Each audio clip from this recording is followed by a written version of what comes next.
Hello again, I'm Tom and this is Real Six String. So today's lesson is going to be a direct follow-on from my other lesson a little while ago called The First Guitar Lesson That You Need. So that one was showing us how to start off with our initial chords, especially how to read them and how to read our chord diagrams, as well as how to move between our chords, the best technique for doing so, and how to understand a certain amount of rhythm, which of course is how we get our strumming patterns. So this one, we're going to be advancing that on to all of our open chords, being able to play any of the major and minor open chords, but also a little bit more of a technical rhythm, and especially a lot of the hand positions and movements between the chords, which will just help you to transition and improve a little bit easier. The first chord we're going to learn is going to be our A major chord. So from here, where we're used to our A sus2 from the previous video, we're now just going to introduce our ring finger on the second fret of the B string, which is going to be in our middle finger's second fret of the G and index finger second fret of the D. And that is a small extension from where we were, one extra finger, and we've got an A major chord. The same thing goes for our E major chord, because last time we learnt an E minor chord, which is going to be on the second fret of the A and second fret of the D. And the next one we're going to do for an E major is just going to have our index finger on the first fret of the G. Then your middle finger is going to come over to the second fret of your A and ring finger second fret of the D. So with that, all that we've added on from the E minor chord we're already familiar with is to put our index finger on the first fret of the G. An easy extension from the E major there is an A minor. So an A minor is the exact same shape that we're working with here, but we move that entire chord position down by a string. So towards the floor by one string. So if you move all of that down, A minor, E major. Excellent. And then you can see that from the A sus2, all it is adding that index finger on the second string from the sus2, much as the A major was, but on the second fret instead.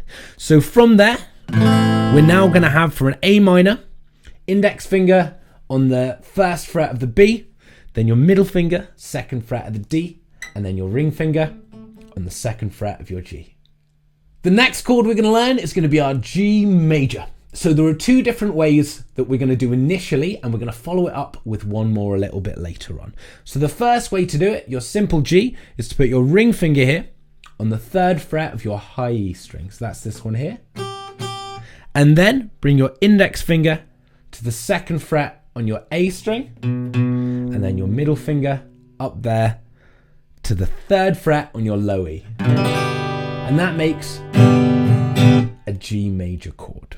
So the other way that you can do it would be instead to have your little finger on the third fret on your high E, and then your ring finger on the third fret of your B, and then the other two exactly where they were. So it's still a G, it's just very, very slightly different. So with this one, it's really useful for those chord changes, because what it means is that when you're moving to a D, which would be our next chord here, all you've got to do is take off these two first off so we can see it a little bit easier. So those two fingers are going to stay exactly where they are. Then your index finger here is come into the second fret of your G, and then your middle finger there comes to the second fret of your high E. And then you're taking off your little finger.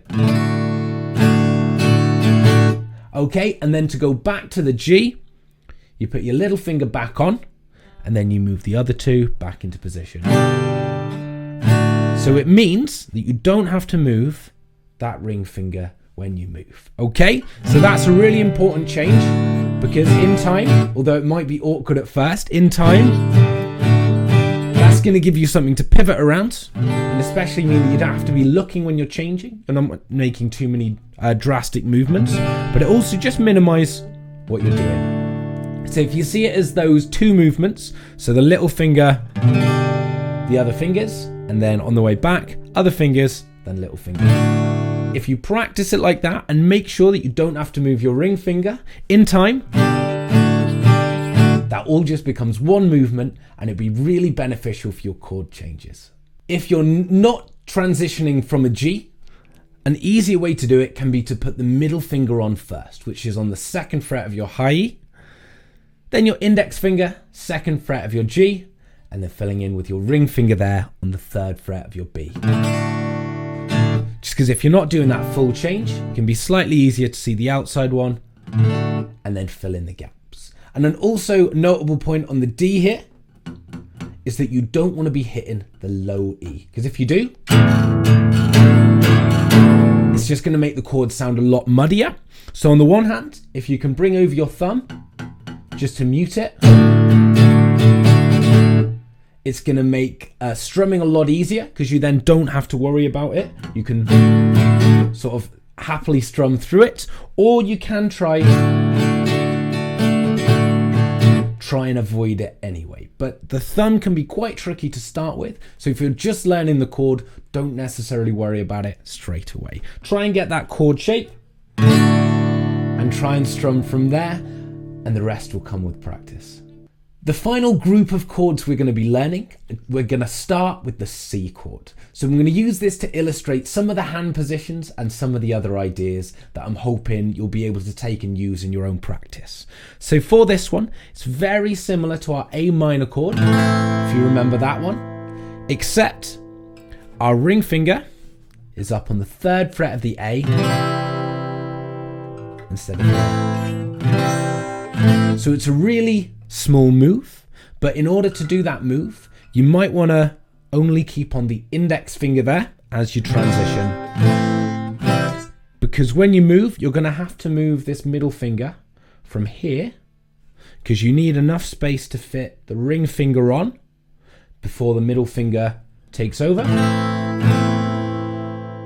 So when you're moving up to here, that can be quite a stretch unless you're moving that middle finger up as well. So it can be easier if you're taking those off. You don't need to take them all the way off.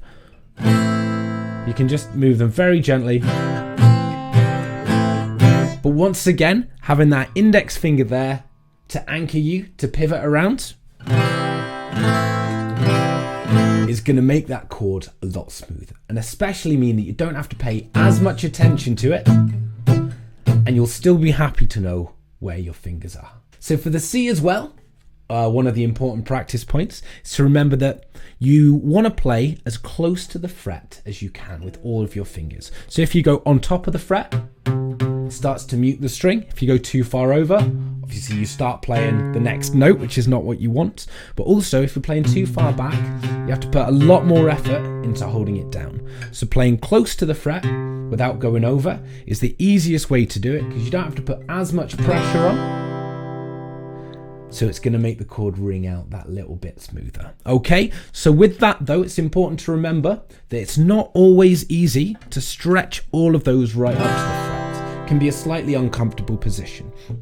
So it's important to remember that you do have your index finger and your middle finger, if possible, as close to the fret as you can, because it's going to make that stretch up to the C that little bit more reasonable. So even if the C has to be more in the middle of the fret, it's not too big a deal, because if these two are really far back, it's going to make that stretch huge. Whereas if those two are really close, it's going to make that stretch a lot smoother. So we have C and an A minor and an F and a G, which are very, very common chords to be used next to each other. In this particular instance, what we're going to do is use an F major 7, because it's going to be a little bit easier, and I'll run over the other one a little bit later. So here, from the C, as we already know, we can get to our A minor without moving our index finger. And from there, we also know that we can get to our F without moving our index finger. So if we leave that exactly in place, what we've got to do is move our middle finger down to where our ring finger was. So that's now come to the 2nd fret of the G. And then our ring finger is going to take over on the 3rd fret of the D. And to see that in another direction as well, once again, keeping the index finger exactly where it is, if we move our middle finger and our ring finger up towards the roof by a string, That's our C. So in order to get from C to F major 7, which is quite commonly used there, we just got to move those two down to the floor by a string. Okay, so those transitions are really, really easy to get to. And to complete that sequence, what we need to do, moving from the C, we can move our middle finger and our ring finger once again up by a string, and then we can take over the G shape with our little finger there on the 3rd fret of the high E, and then you can let go of that index finger. So rather than switch your whole hand around to the G here, it means that from C,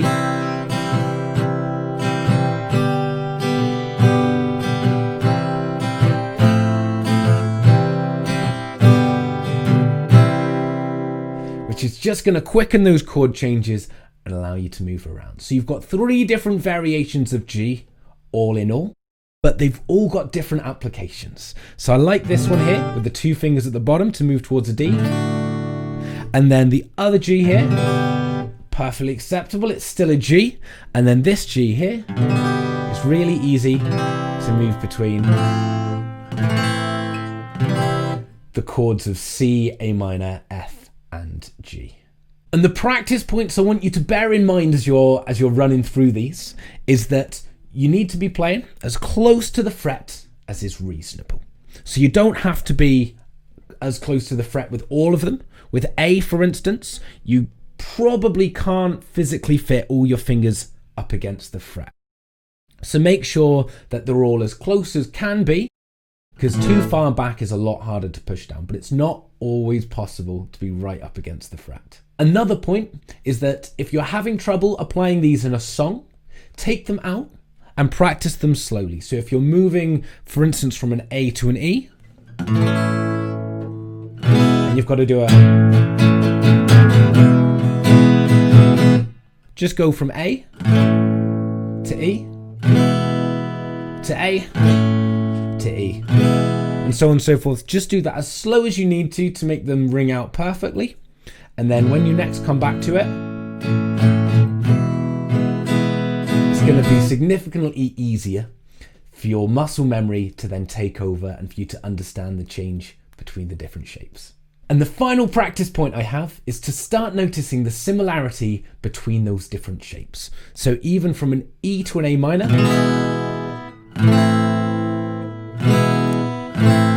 which if you're interested in learning it is the intro to Importance of Being Idle. So it's a useful one to practice, but it's the exact same shape. You can minimize the movement. If you take from the E your hand off and then rethink about where the chord's going, it's going to be a lot slower. Your body's then going to want to release your hand completely before it moves. So try and see that shape and try and move it around. Same goes from an E to an A, which is a much more common one. You know these 2 fingers, so your middle finger and your ring finger are going to move together anyway, so you can move those down to where they need to be and move the other one around them. So it makes for a much smaller movement, once again, than if you release your hand and then try and think about where the chord is. So I've given you my best understanding of the obvious ones. So from the G there, not moving your ring finger to move to that D. And then for the C, F major 7, A minor, and this G here with the little finger as well. So try and notice the differences in a lot of them. If you keep your hand close to the fretboard, it's going to make all of the changes. The amount of space you need to move is going to be significantly different, and it's going to make things a lot easier for you. And finally, to follow along from what we've done last time, but to add a bit more of a rhythm. So you can do any of the strumming patterns we've done.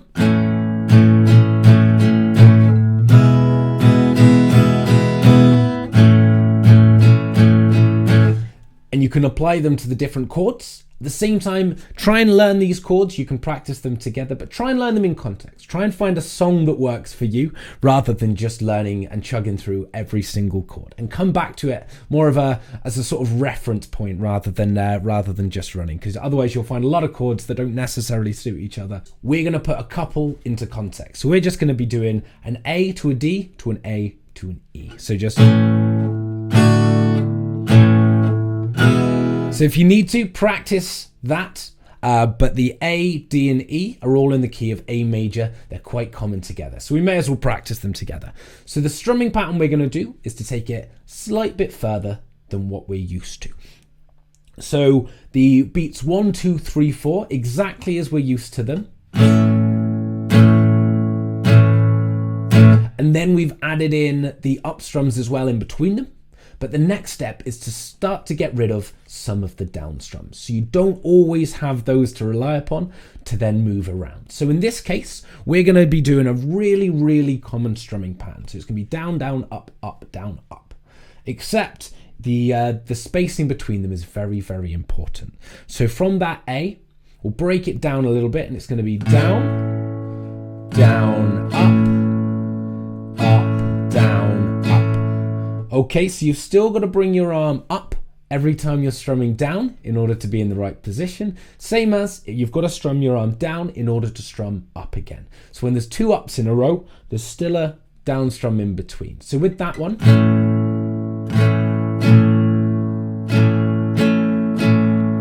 just make sure that you follow along with the example there and keep everything smooth, because it's really easy to go, which just turns things into dun dun dun dun dun dun. So it's just really straight and it has no rhythm to it whatsoever. So what we're looking for is dun dun dun dun dun dun. Perfect. And now comes the moving. As I've said, you can practice just strumming the chords and moving between those, or apply one of the slightly easier strumming patterns. But for this one, the change has got to be quite quick, because you're going from the up strum on there to a down strum on the next chord for all of them. So what we want to do, we'll run through it slowly first. We've got 3, 4, down, down, up, up, down, up, D, down, up, down, up, A, down, up, down, up, E, down, up, down, up, and then to the A again, just to finish. So I have a further lesson which I've previously done on this, which will take you how to do a full F and the D minor 7 and all of those partially barred chords, all the way up to working out how to do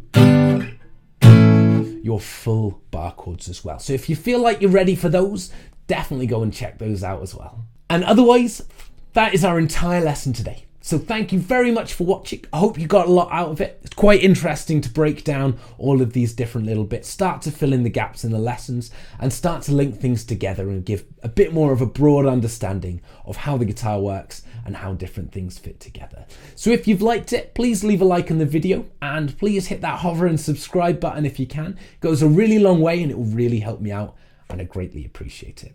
Otherwise, if there's anything you're still not sure about, please let me know down in the comments. And especially if there's anything that you would like to see in a future video, just let me know in the comments and I'm very happy to help you out.